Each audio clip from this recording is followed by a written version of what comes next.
ശാസ്ത്രവും സാങ്കേതിക വിദ്യയും പുതിയ ഉയരങ്ങൾ കീഴടക്കുമ്പോൾ ചൈനയിൽ നിന്ന് ലോകത്തെ ഞെട്ടിക്കുന്ന പുതിയൊരു കണ്ടുപിടുത്തത്തിന്റെ വാർത്ത കൂടി പുറത്തുവരുന്നു.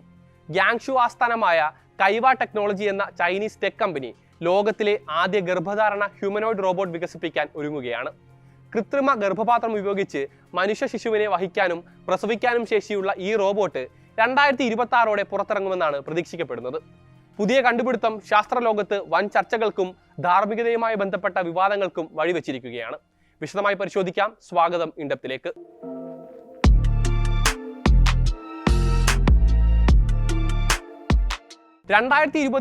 വേൾഡ് റോബോട്ട് കോൺഫറൻസിൽ കൈവ ടെക്നോളജി സ്ഥാപകനും നന്യാങ് ടെക്നോളജിക്കൽ യൂണിവേഴ്സിറ്റി ഗവേഷകനുമായ ഡോക്ടർ ഷാങ് കിഫങ് ആണ് ആദ്യമായി ഈ റോബോട്ട് ആശയം അവതരിപ്പിക്കുന്നത്. ഒരു സാധാരണ ഇൻക്യുബേറ്റർ അല്ല ഈ ഹ്യൂമനോയിഡ് റോബോട്ട്. മനുഷ്യന്റെ ശരീരഘടനയോട് സാമ്യമുള്ള കൃത്രിമ ഗർഭപാത്രം വയറ്റിൽ ഘടിപ്പിച്ച ഒരു യന്ത്രമാണിത്. ഈ കൃത്രിമ ഗർഭപാത്രത്തിൽ മനുഷ്യ ഗർഭാശയത്തിന് തുല്യമായ അന്തരീക്ഷവും പോഷകങ്ങളും സഞ്ചരിച്ചാണ് ഭ്രൂണം വളർത്തുക. ഗർഭധാരണത്തിന്റെ ശാരീരികവും മാനസികവുമായ ബുദ്ധിമുട്ടുകളും വെല്ലുവിളികളും പ്രതിസന്ധിയായി നിൽക്കുന്നവർക്കുള്ള ബദൽ മാർഗം എന്ന നിലയിലാണ് ഷാങ് കിഫങ് ഈ റോബോട്ട് ആശയം മുന്നോട്ട് വെക്കുന്നത്. വന്ധ്യതയോ മറ്റ് ആരോഗ്യ പ്രശ്നങ്ങളോ കാരണം ഗർഭം ധരിക്കാൻ കഴിയാത്തവർക്ക് കൂടുതൽ പ്രതീക്ഷ പകരുന്നതാണ് ഈ സാങ്കേതിക വിദ്യ. 1 ലക്ഷം യുവാൻ, ഏകദേശം $13,900 വിലയിൽ വിപണിയിൽ എത്തുമെന്ന് പ്രതീക്ഷിക്കപ്പെടുന്ന ഈ റോബോട്ടിന്റെ പ്രോട്ടോടൈപ്പ് 1 വർഷത്തിനകം തയ്യാറാകുമെന്നാണ് ഡോക്ടർ ഷാങ് അവകാശപ്പെടുന്നത്. കൃത്രിമ ഗർഭപാത്ര സാങ്കേതിക വിദ്യ അടിസ്ഥാനമാക്കിയാണ് ഈ റോബോട്ട് ഒരുക്കുന്നത്. 2017 ഫിലാഡൽഫിയയിലെ ചിൽഡ്രൻസ് ഹോസ്പിറ്റലിൽ നടത്തിയ ഒരു പരീക്ഷണത്തിൽ 23 ആഴ്ച പ്രായമുള്ള ഒരു ആട്ടിൻകുട്ടിയെ ബയോബാഗ് എന്ന സുതാര്യമായ വിനൈൽ സഞ്ചിയിൽ വിജയകരമായി വളർത്തിയെടുത്തിരുന്നു. കൃത്രിമ ജനന തന്തുജലം നിറച്ചായിരുന്നു ഇതിനെ വളർത്തിയത്. 4 ആഴ്ചയ്ക്കുള്ളിൽ ആട്ടിൻകുട്ടിയുടെ രോമം വളരുകയും ചെയ്തു.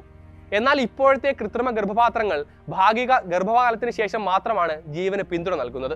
എന്നാൽ ഗർഭധാരണം, ഭ്രൂണം ഗർഭപാത്രത്തിൽ ഉറപ്പിക്കൽ, പൂർണ്ണകാല ഗർഭം തുടങ്ങിയ കഴിവുകൾ ഉള്ളതായിരിക്കും ഡോക്ടർ ഷാങ്ങിന്റെ റോബോട്ട് എന്നാണ് അവകാശവാദം.